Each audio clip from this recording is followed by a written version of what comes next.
Parce que tant na combien le 9 octobre na bandaki musala 2018 na bandaki na tournée mais à général ngata na déposé kiango na mkonza lingomba na kende pas chef d'administration abi non approuvé yango abi tambola la musa likambo ezaki kolala na kikongo babi nsawale kawana sika masao.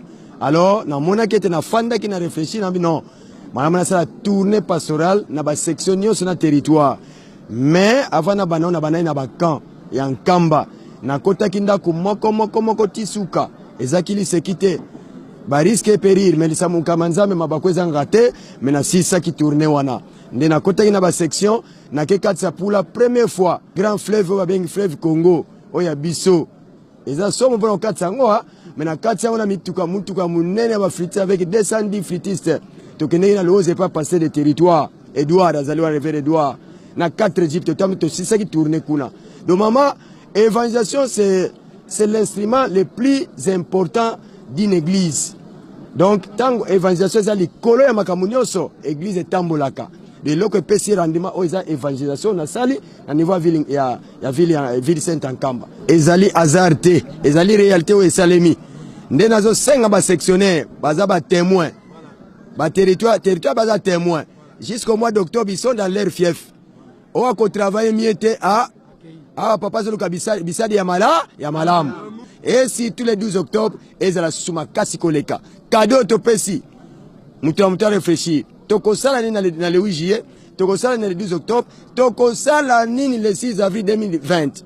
Donc Moussala. Mais là, on a 5 sectionnaires dans le territoire qui évitent les conflits différents devant les fidèles ou devant les paroisses. Tout ça, na lingi wanate, bazala bomoko, pour te likambo kende liboso nenga. C'est la seule évangélisation ba usala ndeyangwana. Mais so ba tamwe na ba conflit et évangélisation ma matemalamu ezate. Na banza besoin na likambo. Donc il a kayo bazo la kabiso, o balaka kibiso ekolongana. Mais o azoma tezo umela c'est parce que azali koto sate. 2 Pierre 3:9 elobinin. Kole azali ko na ba Yuda, pe na ba yeko na ba musu ba beo, bilaka azali ko umela yebete.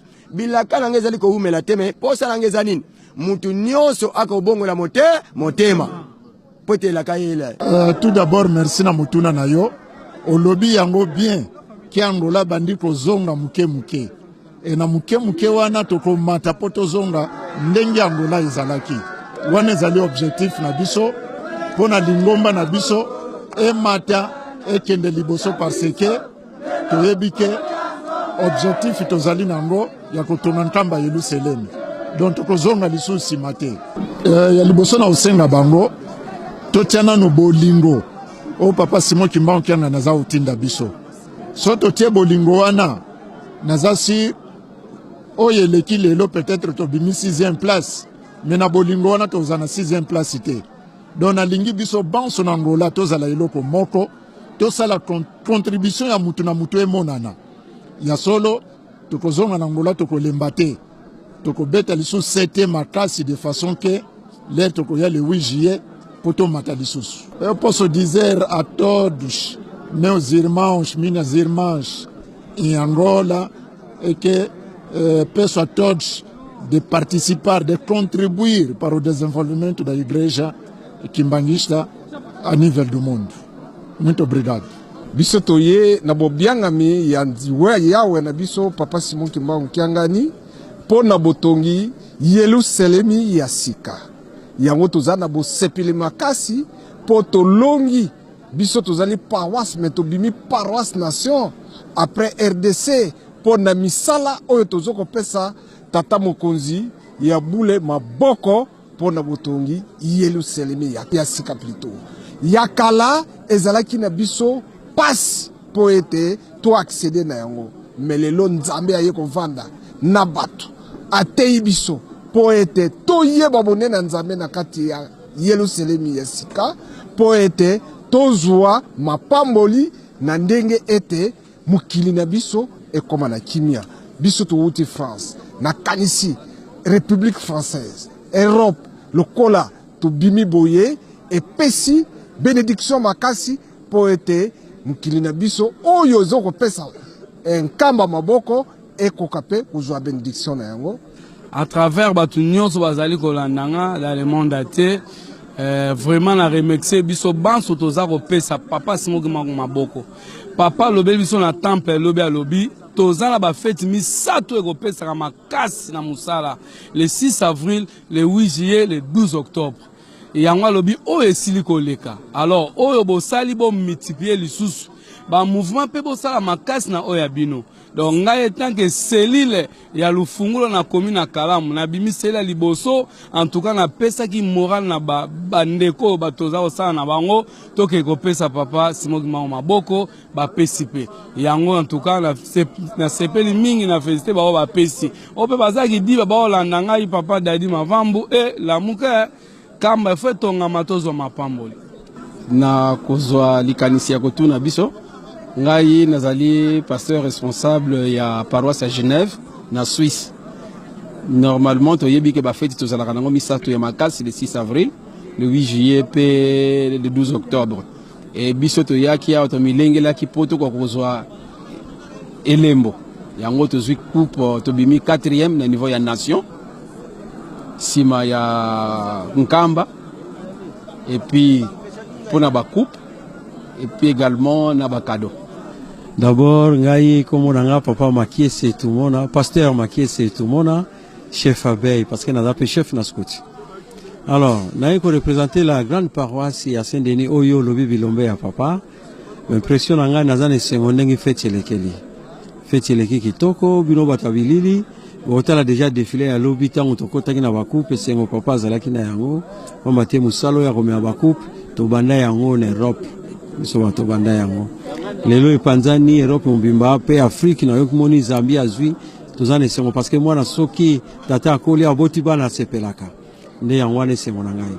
Pe na musalo yo lobi bilombe lelo yo tozwi bakupe misato ya Ntinsani ya $10 na félicitations ya cadeau. Tozane sengo. Pa inyoso bandimi ya Saint-Denis bazane sengo. J'espère bino pe bozana sengo. Donc voilà, na sengo fete bandaki malamu pe suki malamu et sengo na nga ngwana na zozonga na batrophée ndeza le plaisir ya mingi. Na tina na mululu ya le 6 avril malgré tozana charge papa mulimo mo centre tata Simon Kimbangu kiangani apesaki biso pona temple ya Nyangara ete inauguration za le 22 vi ba charge belé azalaki nango pe yambaki ba konzi ya l'état sika temple e komi pembe déjà ko sila itikeka misala ya mike lokola toko mataka na Yerusalem malgré tozana misala to mataka maboko pamba te kuna sensibilisation ezalaki makasi na bana Nyangara na commune Ngiringiri na tia na Sinsani to zupe coupe na biso lokola elembo ya Sinsani ya le 6 avril sensibilisation ezalaki makasi na tia na $10 ya papa atuka to salaki mosala kitoko na niveau ya ville ya Kinshasa toko za la 3e commune oyebimi pour na opération $10 ya papa yango tozeko senga kaka na tata molimo musa nzambe wa biso atie biso motema biso bana Nyangara toza sima na ye pona kopesa ye maboko eloko tozali ko senga kaka apambola biso temple ya Nyangara aya ko inaugurer to silisa mais l'air biso to kokota na compétition peza ya Nkamba ke makambo ya temple to silisi to komi na Nkamba ataba mikolo mibale misato bakolela po Nyangara lelo a changer technique azaiso Nyangara bato bayebela ya kalate akomi na souffle ya kosakana te mikolo pona makambo ya tata molimo so papa Simon Kimbangu kiangani Nyangara ifazala liboso yango tozali ko senga kaka concours na ye yende azalaka motambusi ya Nyangara apambola bana Nyangara bakomi na volonté ya makasi surtout temple ezotonga na Kinshasa ezala papa représentant de la ville ezala papa président du collège mopayen so azali ko ya ko mona abio ezali kano ezali nulle part yango tozali ko senga concours ya tata molimo mosan tata Simon Kimbangu kiangani apambola biso mosala wana koka kosila tozonga pe na nzela Nkamba to lelisa ta ba mikolo mibale misato ndenge monga fula meka ko matya ba mikolo tension ya biso nde to ko matya bango nyonso fo benga Nyangara yaya fo benga ye papa kulutu po ete kuna isulu isekezate yango wana to pesi bino pe merci na mosala kitoko po ete za Nkamba bana Nyangara bazali okende na Kinshasa bana Nyangara bazali ezala meme na kabine bana Nyangara bazali botindika kaka mabonde lima le na bino epa ya papa atia biso na programme afungulela biso apambola biso bana baye po tokoka kosepe soki ya sepe biso tozima pamboli yango to pesi bino pe merci nzambe asunga biso po ete mosala momo kende toujours liboso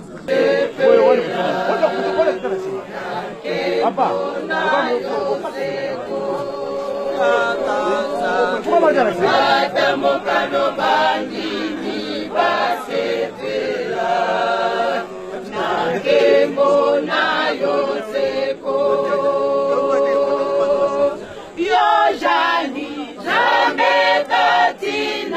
biso yo jali mosunia ya